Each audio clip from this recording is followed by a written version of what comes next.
saving a child, I was trying to figure out how we were going to get home, so I missed out on that adventure.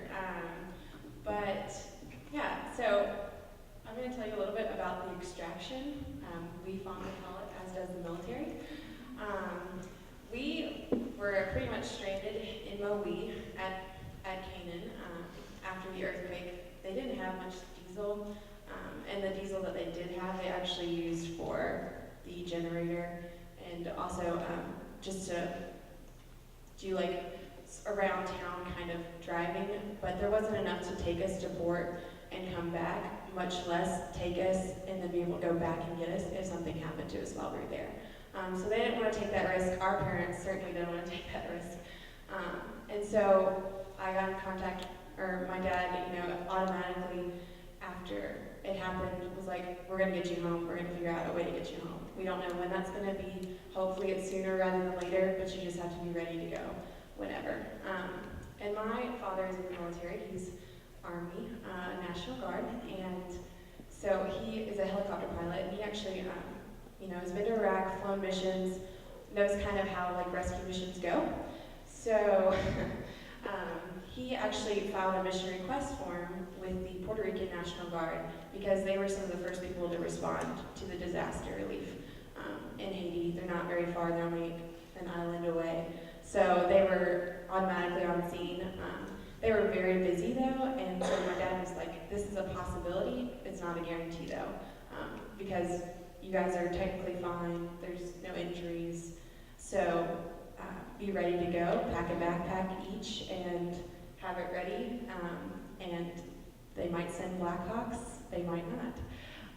And we ended up getting picked up in a Blackhawk on Saturday, the Saturday after the earthquake actually happened, and that was an interesting experience.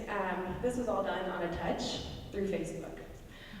So technology really was a lifesaver for us, even with the internet being so slow. My dad ended up finding our coordinates for Canaan, being able to pass that on to the Puerto Rican National Guard, and also just tell them a little bit about the terrain so that they knew that they could land safely, and also make sure that they wouldn't be swarmed by people if they came and picked us up.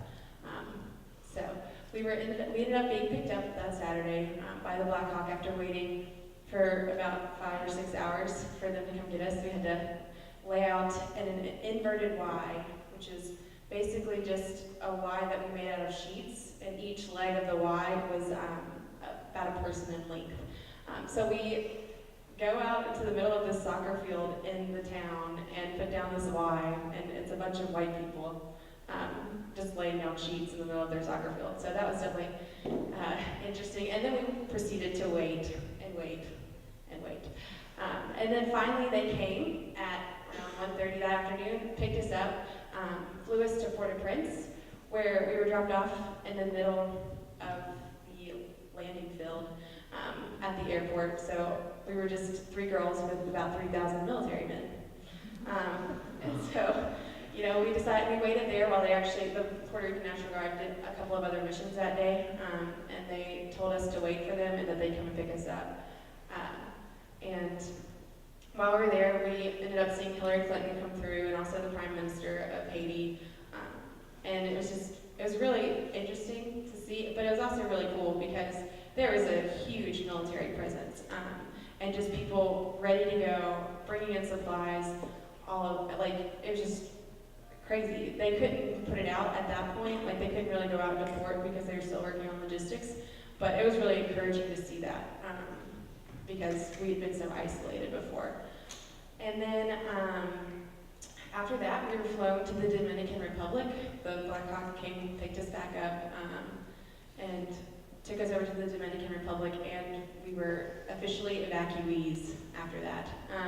So we landed at an Air Force base in the Dominican Republic, and U.S. Embassy greeted us there, made sure we had plenty of food, got to call our parents, set up a sub with money.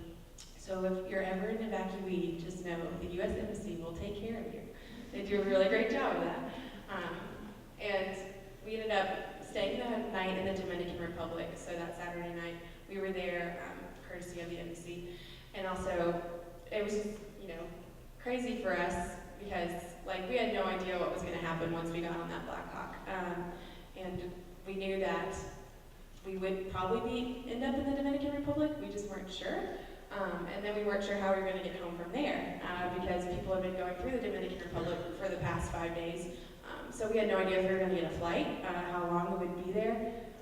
And then the next day, though, Sunday, we actually did get a flight out. We booked it at like 11 o'clock and our flight left at 3. And we had the very last seats. And just the whole evacuation process for us was just, unreal.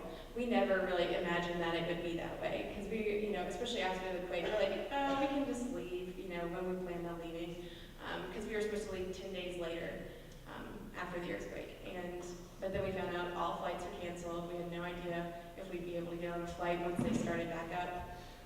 And we had to come back to Samford. So it was really great to see God's provision and all of that. That was one of the things that I think I learned the most about while I was there. It's just God provides in numerous ways.